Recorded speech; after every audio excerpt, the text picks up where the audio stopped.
All right, it is Brews Day Tuesday here on 105.3 The Bear, a new segment that I'm doing with my man Huck.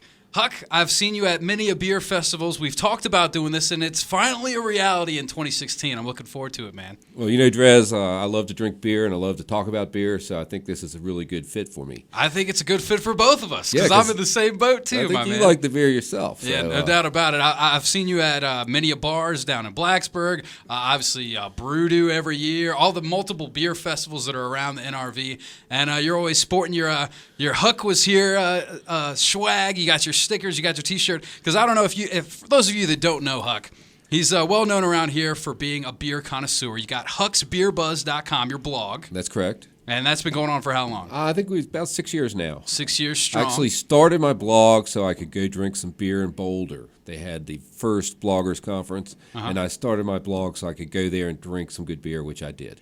Yeah, what a smart. Is that what you could do? Just start a blog to.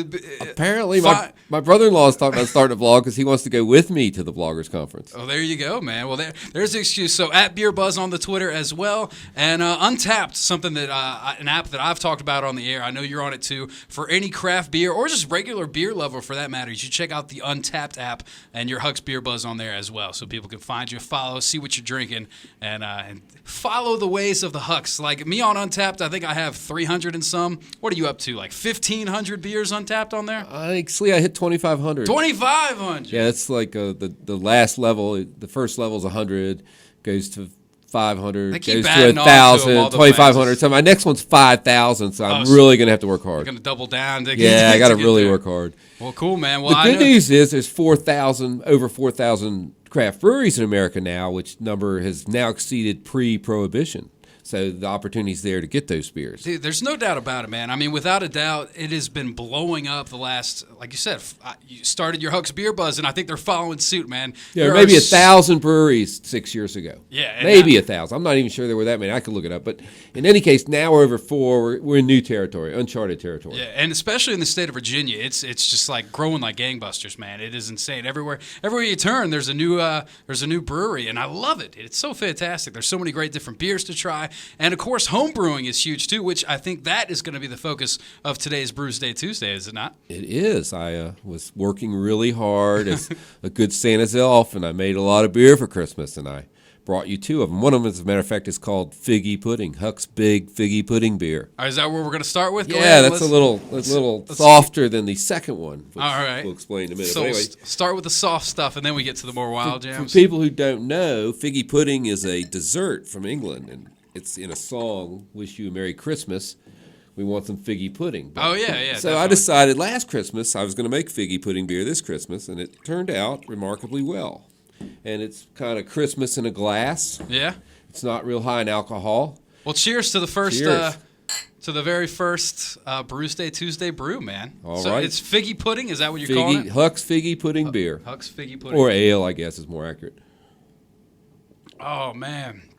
That's pretty damn good. Yep, it's quite fresh. As a matter of fact, I just pulled it off the kegerator approximately 30 minutes ago. That's the good way. It didn't even have time to foam down before I got here. So. Fantastic. So what exactly, you say it's an ale? Yeah, it's an ale. It's got some hops to it. The main feature is cinnamon, and it's plum. There's a plum flavoring.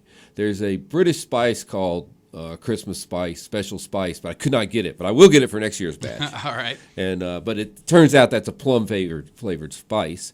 So I added some plum jelly to it. A friend of mine helped me out, and we worked on figuring out exactly how much. But I thought it came out very nice. If you take the smell of it, you really get it smells like Christmas tree in a glass almost. You can get the hint. And another thing, it has a very, very, very beautiful color to it too, man.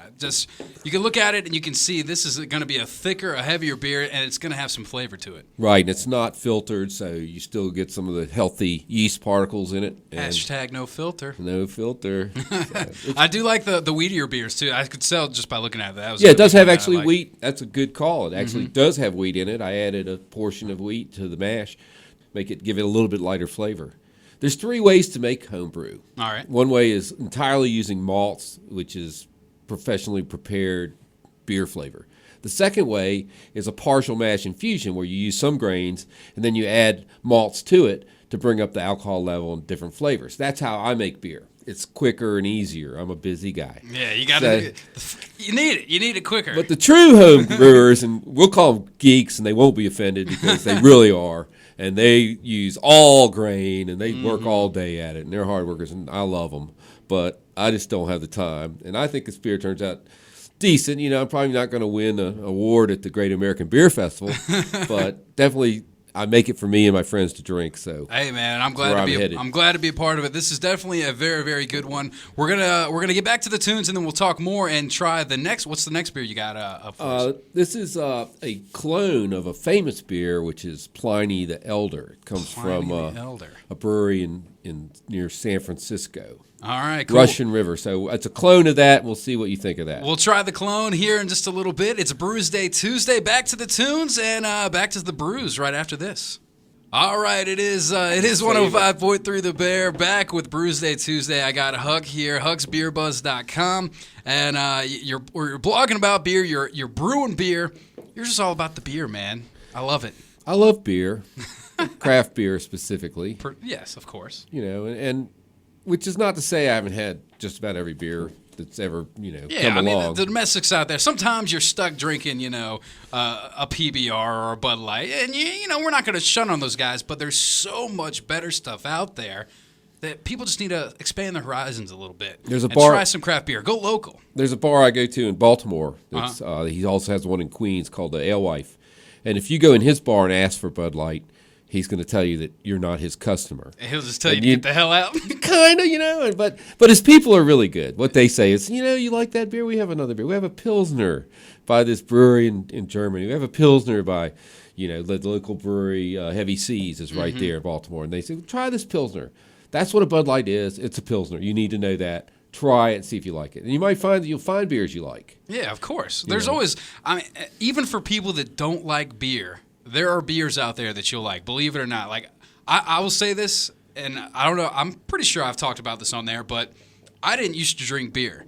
In fact, believe it or not, I went to Radford.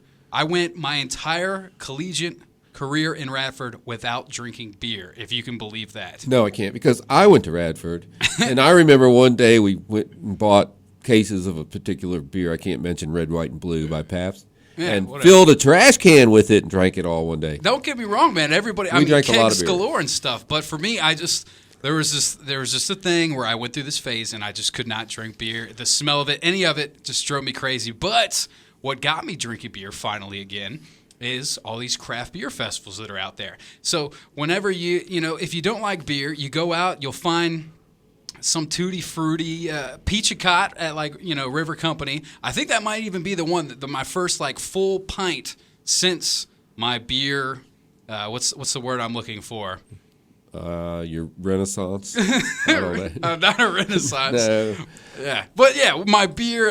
Just a short aside is my student job at Radford University back in '75 was a beer tender at Heath Hall. Oh yeah, back when they don't even allow alcohol on campus now. Yeah, man. My mom went to Radford back in the day, and yeah, there used to be a bar right there in Heath, man. Did I know your mom? I don't know. Did you? What years did you go to Radford? 74 through 76. She was around there. She actually started right when it was still women's, and then it switched. Okay, I was there the second year. Yeah, so y'all were crossing paths, man. So maybe we're related. Stop it, man. Stop that. So you're doing homebrew. Let's talk a little bit more about homebrew, because this is actually one thing that I've actually thought about getting into, because it seems like it's an undertaking, but it also, to me, a lot of people, it is pretty simple. Set it, forget it, and then just a little bit later you can make soup. Okay. You can make beer. I don't make soup, but I would be more motivated to make beer than soup. So yeah, that's probably me. worth trying. I don't make soup either. What exactly is the process? Basically, it's very simple. First thing is cleanliness, and I'm just going to throw that out there because it's so important. Everything has to be perfectly clean, and they give you products to do that. Look it up on the internet, watch a YouTube. Mm-hmm. But basically, you start with water and grain, and you crack the grain so the water can get to it, and you cook the grain at a particular temperature. It varies between what you're doing, but normally around 155 degrees. And are you getting in this grain you get a brewer starter kit or something? You hop online and you can order find different types of grain? Well, you can read about it. When I started out, I would just say, I want this beer. send me the grains, and they would give me a kit that had the grains in it. So you can get a kit. You get a Correct. brew kit for what style beer you're looking for. Correct. But I've been making beer. I'm on batch. I just finished batch 50, which I'll bring when it's ready. Okay. It's a triple. But I make my own recipes now because I've been doing it so long. I know what parts of what kind of grains I want in there. So basically, you cook the grain, then you boil it for an hour or an hour and a half if it's a lot of grain. And then you add adjuncts, or you also add hops. You can add flavorings. If you're making like a white beer, a wit beer, you might want to put coriander and orange peel in it. Anything, it just depends on the beer. So basically, you cook the grain, you boil the wort, it's called. It's spelled wort, but it's pronounced wort. And you boil the wort for an hour. Then you cool it down rapidly as you can. Add the yeast to it, and you throw it in fermentation. A couple of weeks later, well, it depends. You can make beer in a week. You can make drinkable beer in a week. That was my other question is, you're doing all this prep work, and that's quick, but then what is the fermenting process? It depends on the style you're looking for? Depends on the size, the amount of alcohol in the beer. Like this triple I'm making is going to come in at 10 or 11%. It won't be ready till the middle of next month. Is it the longer you ferment, the higher the ABV? It takes the APV, the sugars to ferment out longer in a big beer. That regular yeast only goes to like 10%, maybe a little more. So you have to use a champagne yeast or a bigger yeast that can handle up to 15%. Over 15%, most of your beers over 15% are frozen. They take some of the water out by freezing it out. Yeah. Your big beers, your 50% beers, your brew dogs. 50%? End of history, which I've had. That's 50%? Yeah, 56, I think that one was. So that's like... Like scotch. I mean, that's 100 and it plus. tasted a lot like scotch. Wow. It was amazing. That's pretty gnarly. Well, this is not a scotch brew. No, this one's like 5.5 that we're drinking now. Yeah, we have the figgy pudding. They call this a session beer now. Which is delicious. We've already done the figgy pudding. I'll untap that here in a moment. But I'm looking at the others. This one comes in around 7.5 or 8, which is what the original Pliny the Elder came in at. There's two big beers in the country, IPA-wise. Pliny the Elder is California West Coast, and Heady Topper is East Coast out of Vermont. You can only get it in Vermont unless you have friends. But sometime, maybe by the end of the year, we'll have one of each here. I'm going to say, you got friends, right? Yeah, we'll bring in one of each and try them. And you can compare them. We did that at the last Bloggers Conference, and there was no clear winner. So maybe you and I can make a decision. We'll decide, man. Well, all right, so give me a little bit of this and explain a little bit more about. So this is a clone, you said, of the Pliny the Elder? Correct. All right, and so what kind of flavors am I expecting in this one? This is a really big hoppy beer. This beer has got a lot of hops. And I used... It's hard to get the exact hops that everyone uses because they're seasonal and they have good years and bad years. So I try to get as close as I can. But then I had grew hops for a couple of years and froze them. So I actually threw some of my hops in to this at the end. Yeah, I can tell. I mean, just the initial waft is going to be a very hoppy brew.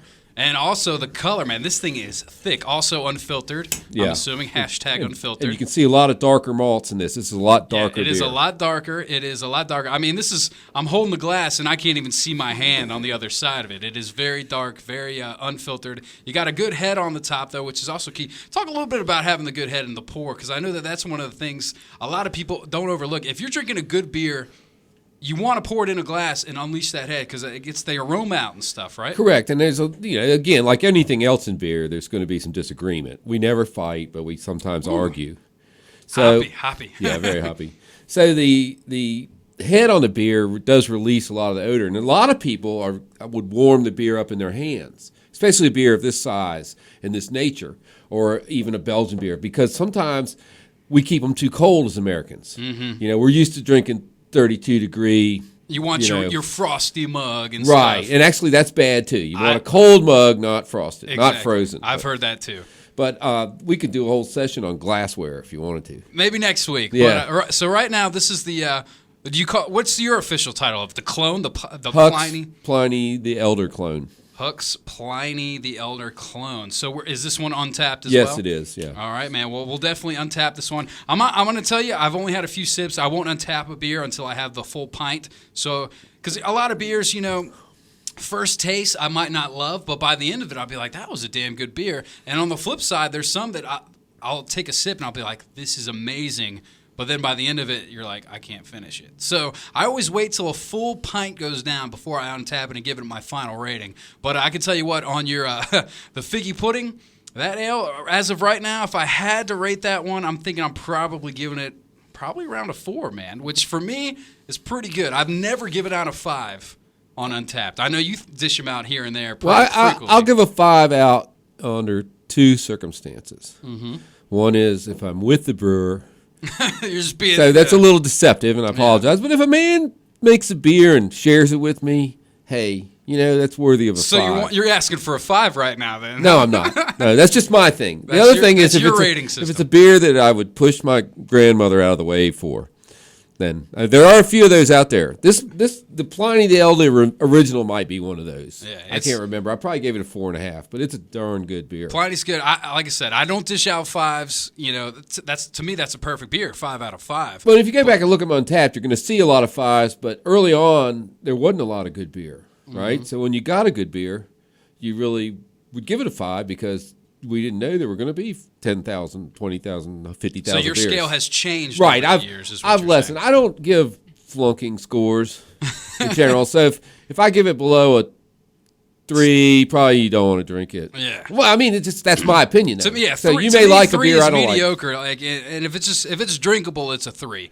If it's below that, that's like saying on my scale, that's like saying you might want to rethink, getting something different on that one. But, I mean, I don't take it so seriously. I don't think people go and look at my scores, number one. And number two, it balances out. There's thousands of people scoring beers. Thousands. Well, people are looking at your scores now. By the way, that's Huck's Beer Buzz on the Untapped app. If you haven't already gotten the Untapped app, I highly recommend you do so, especially if you are a fan of beer or just a fan of the show, because we're going to be talking beer every Tuesday for the next, I don't know how long, however long I can get away with doing this. However long I live. So let me kick back to your pint issue. All right, real quick. We judge beers for this country. The championship beer is tasted on a 1-ounce tasting. So I agree that's a fair tasting to drink a whole pint, but you can't always do that. Yeah, I think you can give it a fair judgment if you take your time and give it a good nose, a good look, and taste at least an ounce. You can still untap it, in my opinion. But that's a disagreement we can have. Yeah, to each is their own. That's the thing that's good about beer. Everybody's got a different flavor, a different palate, a different idea of how you brew it, how you taste it, all that good stuff, man. Craft beer, it is awesome, and I'm very, very happy to have you here, man. Brews Day Tuesday. We're running short on time, so we're going to wrap it up. But next week, man. I look forward to seeing you next week. We'll do it again. Brews Day Tuesday. That's Huck, hucksbeerbuzz.com, at Huck's Beer Buzz on the Twitter, and you can find him on Untapped with Huck's Beer Buzz, as well as me on Untapped. It's DreZ Drinks. And he does. You didn't know. Yes. I know. Even on Brews Day Tuesday. We're going to take a quick break. We'll be back with more rock here on 105.3 The Bear.